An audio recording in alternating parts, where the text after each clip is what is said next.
Api Injil itu menyala, bakar semangat yang bergelora.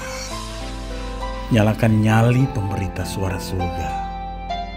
Ya, terus membara untuk tegaknya lembaga GPI Papua.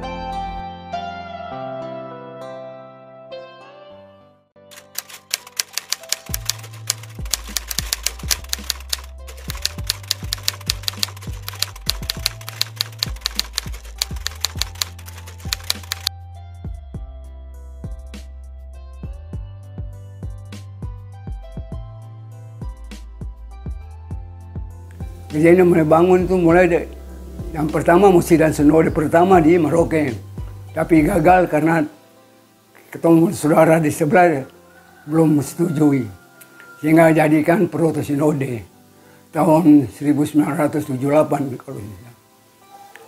Terus nanti Sinode yang pertama di Papak itu 1985. Kalau peristiwa itu banyak sekali, banyak juga saya sudah lupa. Peristiwa kayak mana? Peristiwa di Papak, terus setelah GPI kita resmi tahun 85 ada clash sedikit juga dengan GKI Galaksi Papak, karena waktu mereka antar surat dari klasis GKI ke GPI, mereka alamat di depannya itu kepada yang Toma Gereja Protestan Maluku di Papak. Jadi Nuspati Atta datang waktu itu, ketua, sekretaris, wakil ketua semua keluar kota Jayapura, Jakarta. Tinggal saya di Sinode itu sendiri.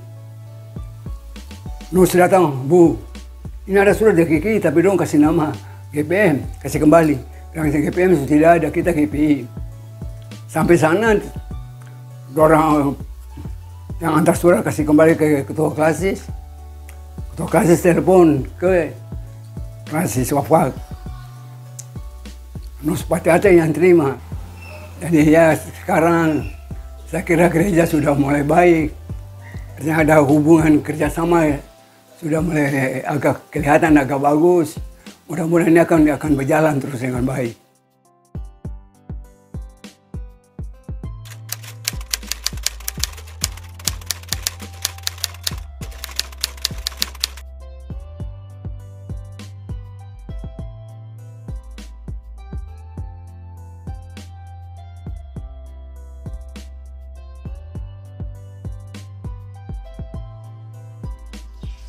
Saya masuk di tanah Papua, pada waktu itu masih disebut Irian Jaya, pada tahun 1979,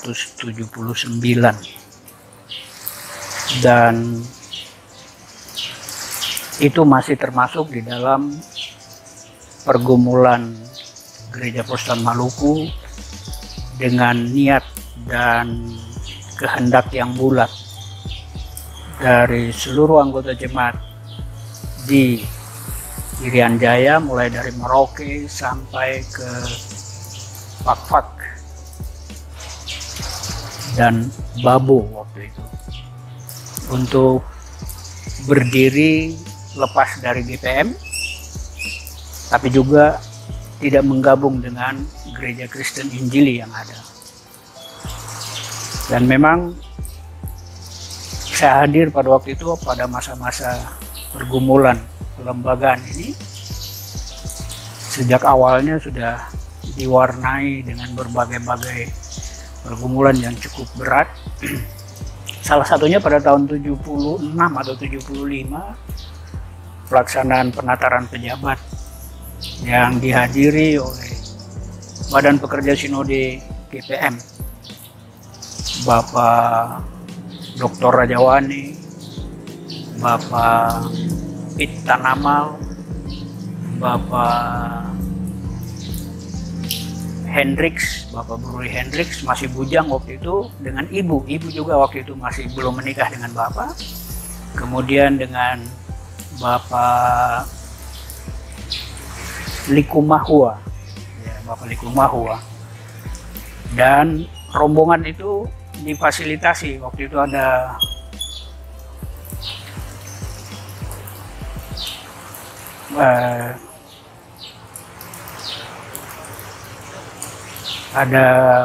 proyek, ada pemboran minyak waktu itu di Arguni, dan base-nya itu di Kaimana.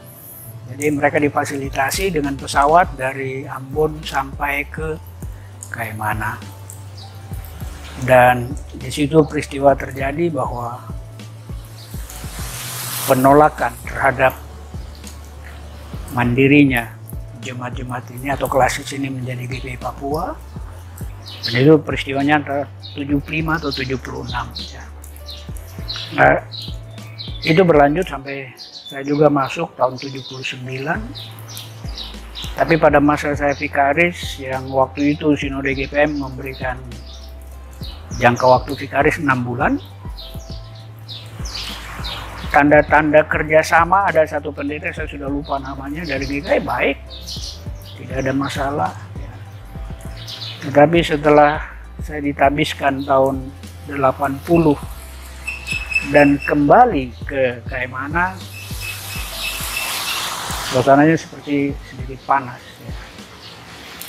Ada hal-hal yang sesungguhnya kalau menurut saya bukan kerja roh. Ya. Ini warga gereja, cerita soal warga gereja ya. Bukan kerja roh, tetapi kerja manusia. Untung saja bahwa tidak ditanggapi oleh warga GPM yang akan ke melebur menjadi GPI Papua. Seperti biasa, mereka tidak terlalu menanggapi dengan serius. Ya.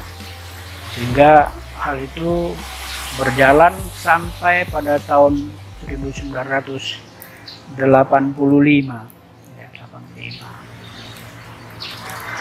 Semua peserta sidang, klasis Teluk Etna, klasis Arguni, klasis Kaimana berangkat sama-sama, masih pakai perintis, belum ada kapal putih. Kami tiba di Fakfak dan sidang perdana berlangsung pada tahun 85 tanggal 25 Mei.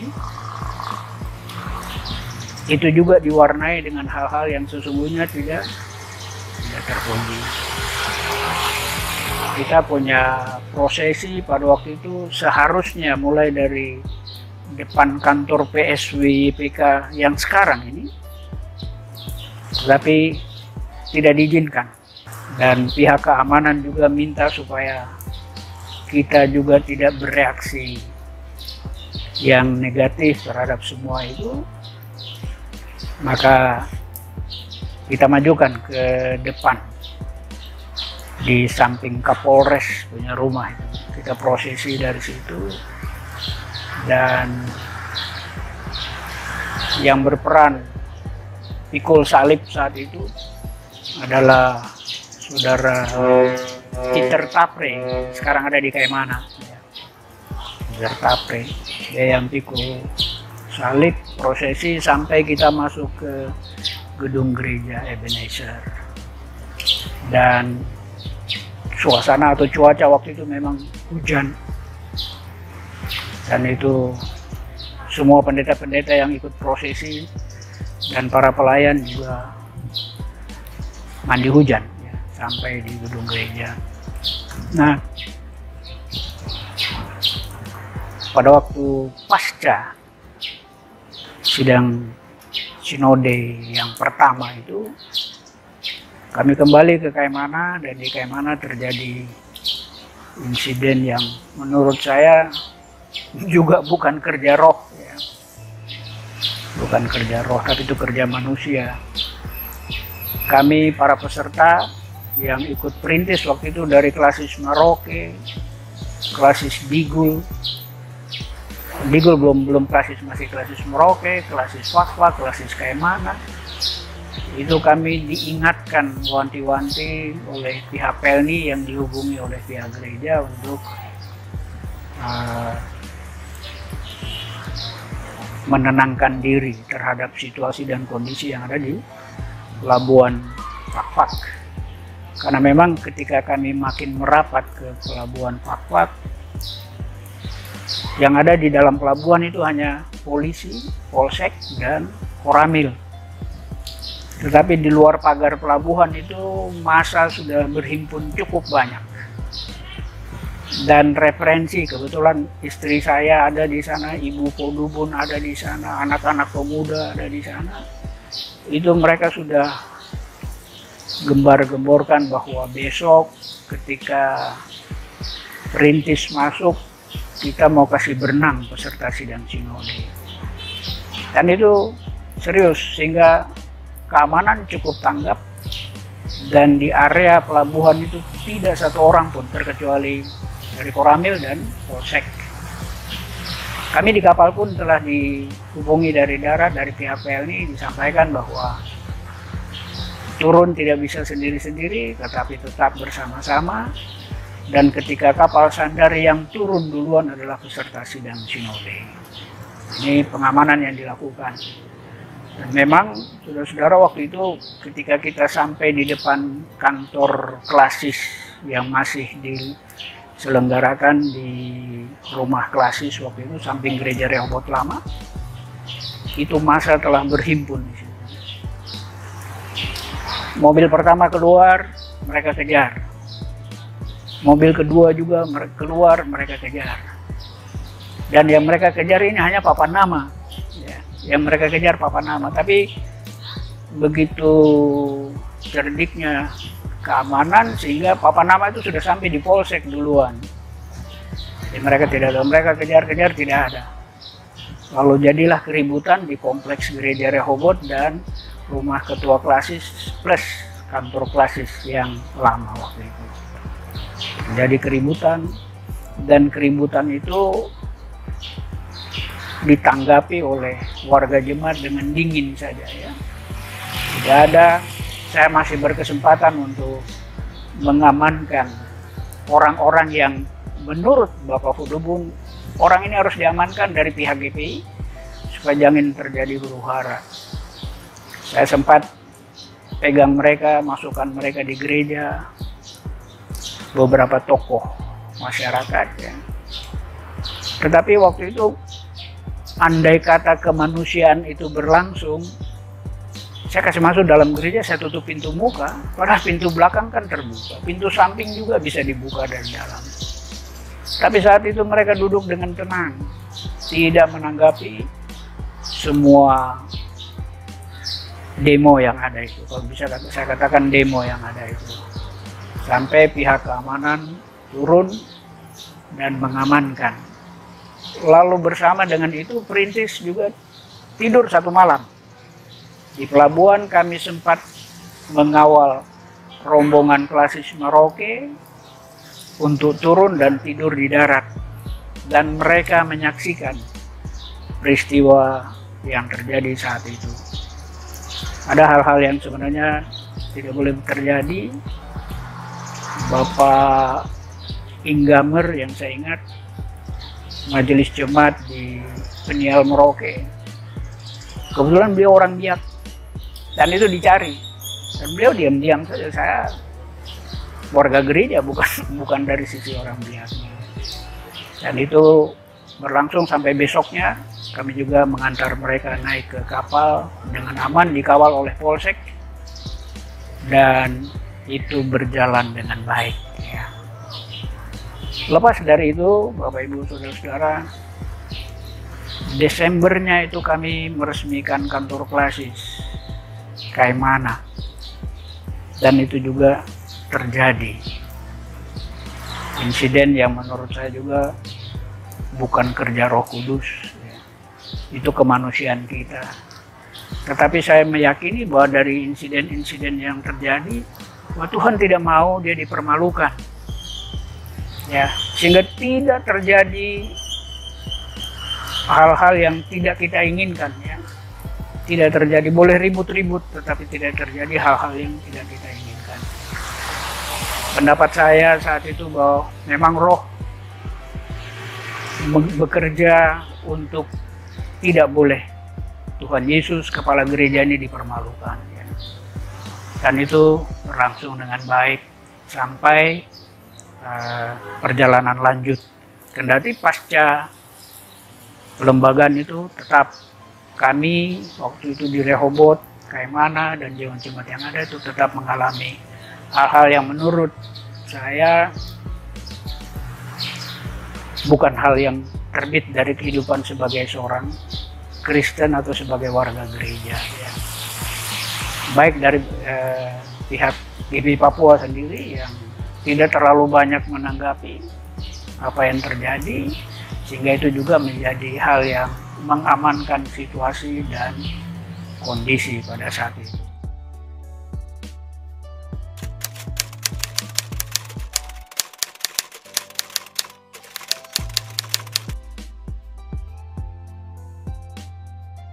Bicara tentang gereja boleh tiba pada saat gereja Protestan Indonesia itu memang perjalanannya cukup panjang. Mulai dari tahun 54. Tahun 54 itu kelompok atau gereja yang dilayani oleh Gereja Protestan Maluku pada waktu itu MPKA, mereka berupaya untuk biarlah kita ini menyatu dalam satu kesatuan bersama-sama dengan Gereja Kristen Injili. Namun dua pikiran yang muncul. Satu, tetap bertahan dengan GPM atau MPK itu sendiri, sedangkan satu bertahan untuk bagaimana supaya menyatu dengan GKI. Itu berjalan sampai dengan tahun 65. Sidang Sinode GPM, muncullah sebuah konsep berpikir untuk bagaimana ada dalam sebuah lembaga sendiri atau bisa masuk dalam persekutuan Gereja Kristen Injili. Dan itu dia berjalan sampai dengan tahun 72 baru pecah.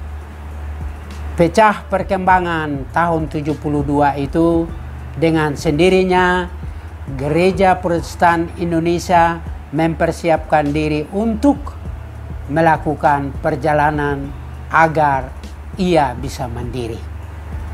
Di tahun 72 itu pikiran awal yang dilakukan oleh orang tua kita adalah mari kita bangun sekolah teologi. Supaya dengan sekolah teologi itu pendeta kita kalau sudah bisa diorbitkan, maka lembaga ini mereka bisa melakukan tugas dan tanggung jawab pelayanan. Dalam perjalanan itulah dari tahun 72 sampai dengan tahun 85. Rupanya gereja boleh mempersiapkan diri oleh umat kita, orang tua kita, dan pada akhirnya pada tanggal 25 Mei gereja ini dimekarkan menjadi Gereja Protestan Indonesia di Irian Jaya. Untuk pemekaran itu diciptakan atau dibangun sebuah persekutuan atau kepemimpinan yang dikatakan protosinode. Protosinode itu mempersiapkan persiapan untuk tanggal 25 Mei tahun 85 mereka bisa mekarkan Gereja Protestan Indonesia di Irian Jaya. Pemekaran protosinode mempersiapkan itu dengan 4 klasis saja. 4 klasis saja. Dan pada akhirnya tanggal 25 itu dimekarkan menjadi Gereja Protestan Indonesia di Irian Jaya. Saudara-saudara yang terkasih di dalam Yesus Kristus, saya dipersiapkan oleh anak-anak Tuhan dan teristimewa orang tua saya dalam kaitan dengan menyongsong 25 Mei tahun 1985. Dan oleh karena itu saya dipersiapkan kuliah di Ambon.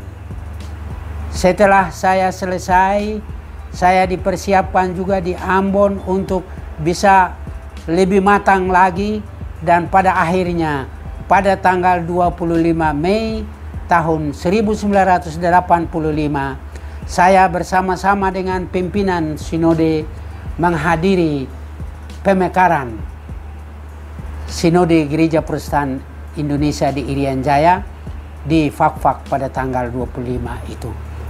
Jadi pemekaran itu saya tidak bersama-sama di Fak-Fak.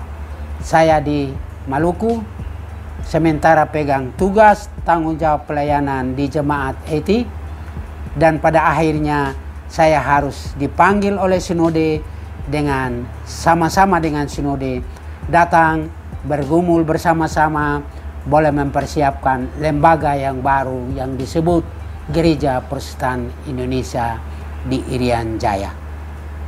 Saudara-saudara yang terkasih di dalam Yesus Kristus, dalam perjalanan gereja ini ada beberapa hal yang memang saya butuh untuk menyampaikan kepada kita di menyongsong 38 tahun Gereja Protestan Indonesia lahir di Irian Jaya dan sekarang tanah Papua ini.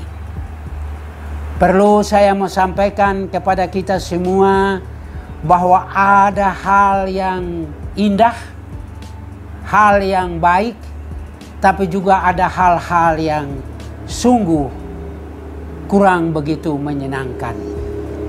Dan hal-hal yang kurang begitu menyenangkan itu memang ada catatan-catatan pribadi dalam kehidupan kami melewati perkembangan Gereja Protestan Indonesia di Irian Jaya sampai dengan Gereja Protestan Indonesia di Papua ini. Maka perlu saya sampaikan rentetan beberapa langkah-langkah kehidupan yang kami jalani pada saat itu. Yang pertama, Gereja Protestan Indonesia dilahirkan pada tanggal 25 Mei tahun 1985. Tema perjalanan gereja ini adalah kami memberitakan Kristus yang tersalib. Dalam kepemimpinan Ketua Sinode Pendeta Kabes, Julianus Kabes, boleh memimpin lembaga ini di awal perjalanan. Periode pertama berjalan dengan tema itu, kami ini memberitakan Kristus tersalib, padahal Kristus tersalib ini adalah sebuah visi atau misi Gereja Protestan Indonesia, tapi didasari dengan visi kami ini memberitakan Kristus tersalib.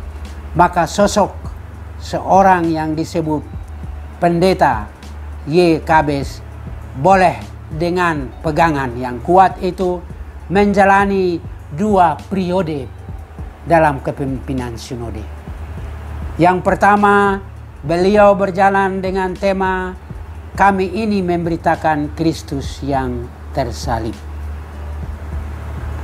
Setelah perjalanan itu suka dengan duka dijalaninya, dan kemudian masuk pada tahapan kedua atau periode kedua, beliau pegang lagi dengan tema firman-Mu itu pelita bagi kakiku dan terang bagi jalanku. Dan 2 periode memberitakan Kristus tersalib, kemudian mengembalikan umat ini untuk kembali ke firman. Kembali ke firman untuk menata Gereja Protestan Indonesia ke depan. Dengan demikian, beliau bisa menjalani itu dengan baik dalam tugas dan tanggung jawab yang ia kendali. Dalam perjalanan tahapan itu ada sebuah tahapan yang sungguh berat yang harus dijalani oleh umat GPI.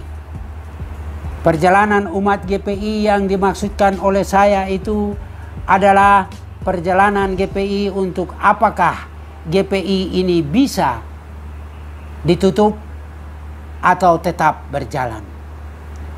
Dengan demikian dilakukanlah sidang sinode istimewa.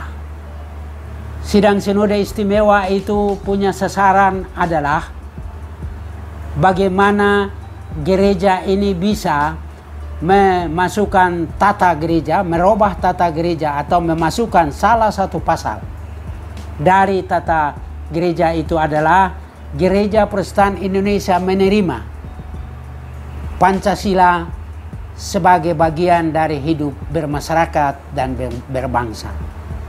Dan itu masuk pada tahun 1987.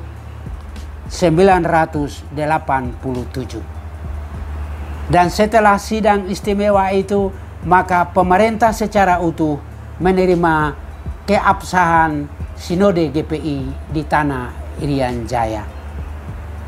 Melewati perjalanan itu, kemudian tiba saatnya masuk pada sebuah tahapan kepemimpinan.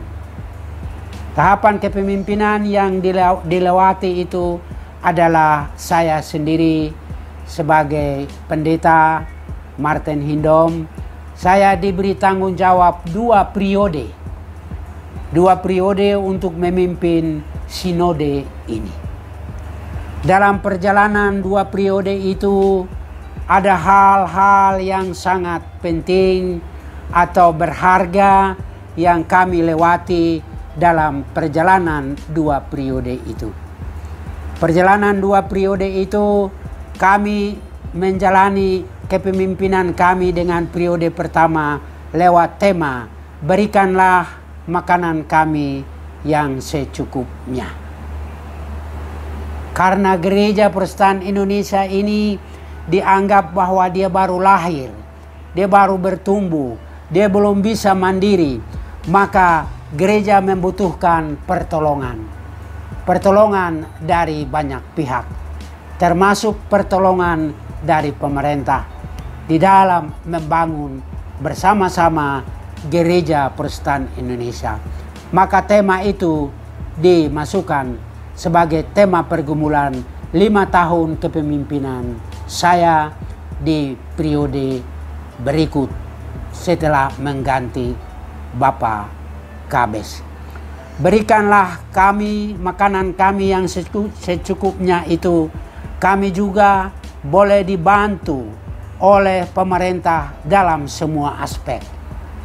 Dan hal itu bisa berjalan secara baik. Dan setelah itu kami sebagai ketua sinode pada periode kedua boleh memberikan atau boleh memegang sebuah tongkat estafet ke depan lagi dengan tema bekerjalah dengan tangan kamu sendiri. Jadi tema berikanlah kami makanan yang secukupnya, dan kemudian kami melanjutkan dengan kami harus bekerja dengan tangan sendiri. Kalau bicara tentang perjalanan kehidupan selanjutnya itu boleh dipimpin oleh Ketua Sinode Rumah Inum. Ketua Sinode Rumah Inum boleh menjalankan 3 periode. Dan oleh karena itu, ia menjalankan pelayanan Gereja Protestan Indonesia ini dengan tema memberitakan tahun rahmat Tuhan. Dan itu boleh dijalani selama 5 tahun. Setelah 5 tahun itu kemudian ia berjalan lagi dengan sebuah tema yang disebut iman tanpa perbuatan adalah mati. Perjalanan tema itu boleh berjalan dari waktu ke waktu, dan pada akhirnya ia boleh menyelesaikan tugas itu. Setelah perjalanan 3 periode selesai, kemudian boleh dipimpin lagi oleh Bapak Pendeta Ishak Iwong menjadi ketua sinode. Setelah beliau menjadi ketua sinode, maka perjalanan kehidupan ini boleh dilewati lagi dengan masa reformasi. Asa itu harus ada, walau korbankan jiwa serta raga. GPI Papua rumah kita, rumah untuk Papua, Indonesia, bahkan dunia. Dari tragedi sampai tertawa. Refleksi diri lembaga ini terus terjaga dan terlindungi oleh Sang Ilahi. Sampai di tepian hari, kami terus memberitakan Kristus yang tersalib. Dari bibir ini menetalayani karunia Allah bagi gerejanya. Maka pesan bagi penerus rumah bersama yang dicintai.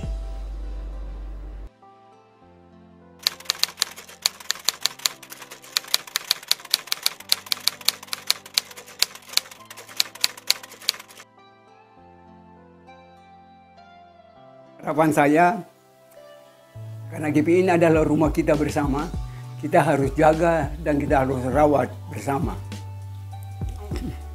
GPI harus kokoh secara nyata cinta kasih Allah. Seperti yang sudah tertuang dalam moto Gereja Protestan Indonesia di Papua.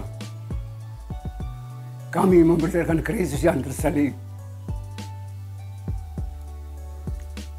Biarlah GPI Papua pun terus terpanggil untuk menyatakan panggilannya, yaitu bersaksi dan memberitakan Injil damai sejahtera kepada semua umat. Saya berharap sungguh pada hari ulang tahun yang kita rayakan saat ini, kita harus lebih mengingat itu dan mengupayakan di tahun depan ini kita jauh lebih baik. Jangan kita tidak maju ke depan. Sehingga saya berharap baik dari lingkup Majelis Pekerja Sinode, Majelis Pekerja Klasis yang ada, Majelis Jemaat dan seluruh umat, kita lebih giat lagi untuk menciptakan suasana yang sudah nyaman untuk teman-teman anggota jemaat, teman-teman pendeta. Bagaimana kita menindaklanjuti perjalanan pelayanan dan kesaksian GPI Papua dengan moto kami ini memberitakan Kristus yang tersalib. Kalau bicara komponen umat GPI secara utuh, maka saya pernah sampaikan bahwa kita harus membangun kemandirian teologi. Kita harus membangun kemandirian daya, dan kita harus membangun kemandirian dana. Kalau dari tiga sisi ini setelah hari ini, saya bisa lihat dia, saya bisa pahami dia, saya bisa hayati dia, bahkan saya menganggap bahwa kemandirian teologi GPI sudah mampu. Mengapa saya katakan GPI sudah mampu? Karena sejumlah pendeta-pendeta yang sudah diorbitkan itu sudah ada di S3 atau doktor, ada S2, ada S1, bahkan pendidikan teologi yang dikembangkan ini semakin hari dia semakin bertumbuh dan harus berjalan untuk menopang pendidikan atau menopang gereja ini. Di saat menyongsong 38 tahun ini, saya mau kasih ingat kita semua tentang peristiwa yang pernah terjadi di Hiroshima dan Nagasaki. Setelah Hiroshima dan Nagasaki, bom itu jatuh, kemudian semua masyarakat Jepang itu musnah. Tapi akhir daripada itu setelah presiden atau pemimpin Jepang boleh bertanya kepada masyarakat mereka semua. Mereka ataupun pemimpin itu bertanya begini, apakah masyarakat semua ini ada guru? Maka bisa ditemukan beberapa guru. Dan beberapa guru ini adalah komponen daripada perjuangan Jepang harus maju. Sama halnya dengan Gereja Protestan Indonesia. Kita boleh maju dengan kemandirian teologi itu sendiri. Pendeta-pendeta sudah banyak, dan pendeta-pendeta yang banyak ini bukan hanya menjadi hamba atau pelayan saja, tapi jadi guru.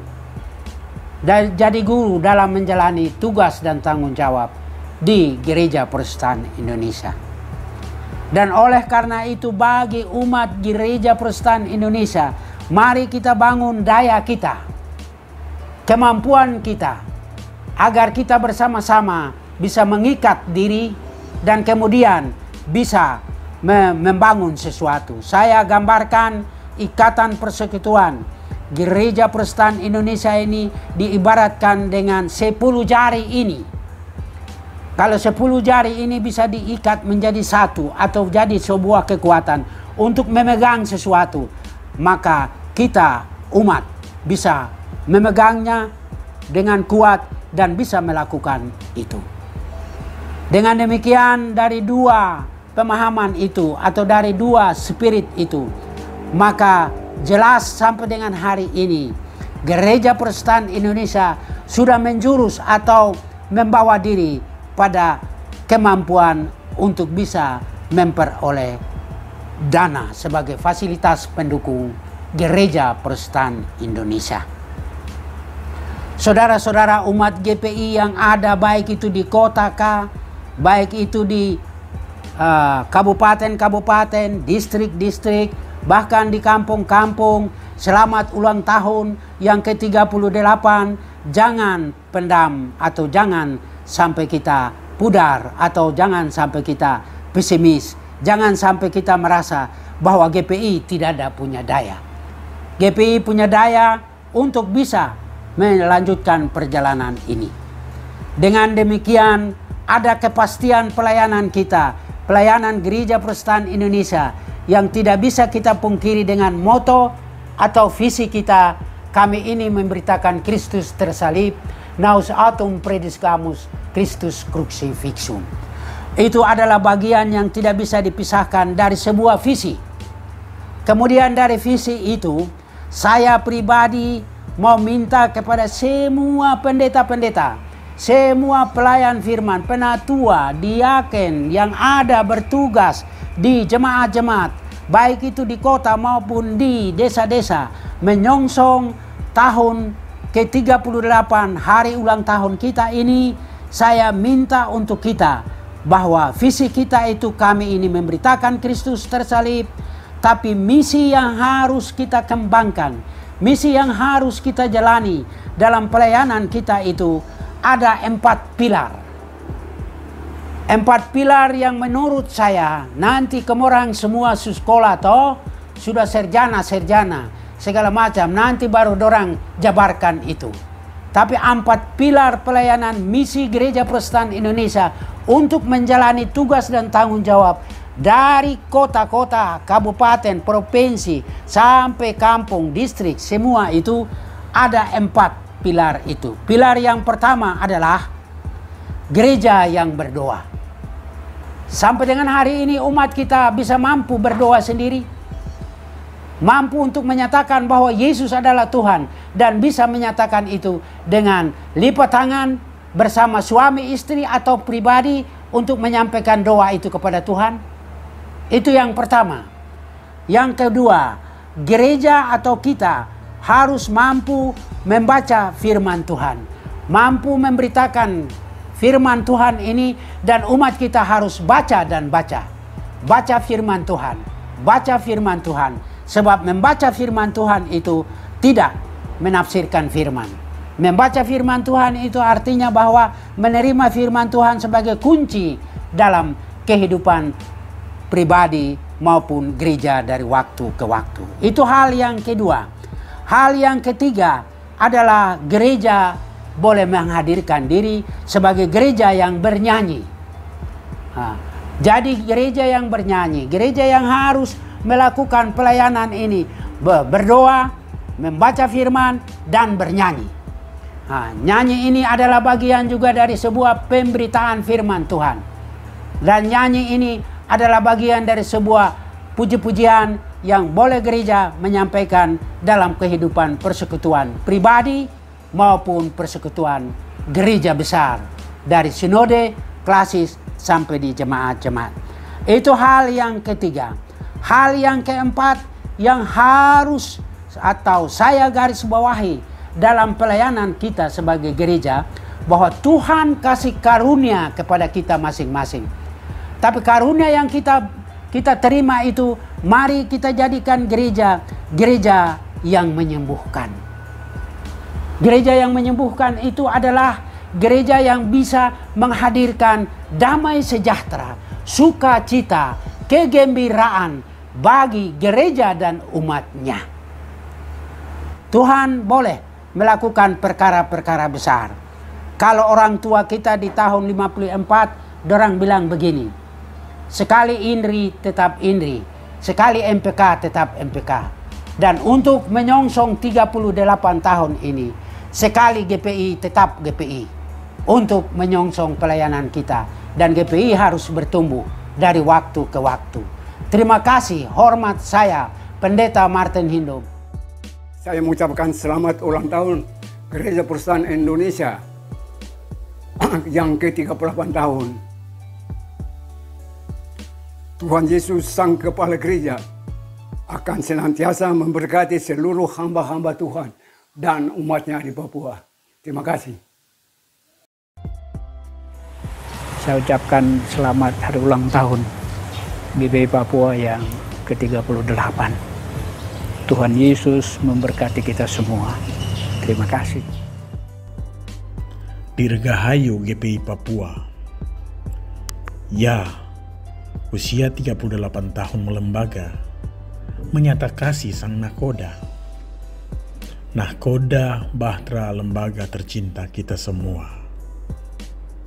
GPI Papua.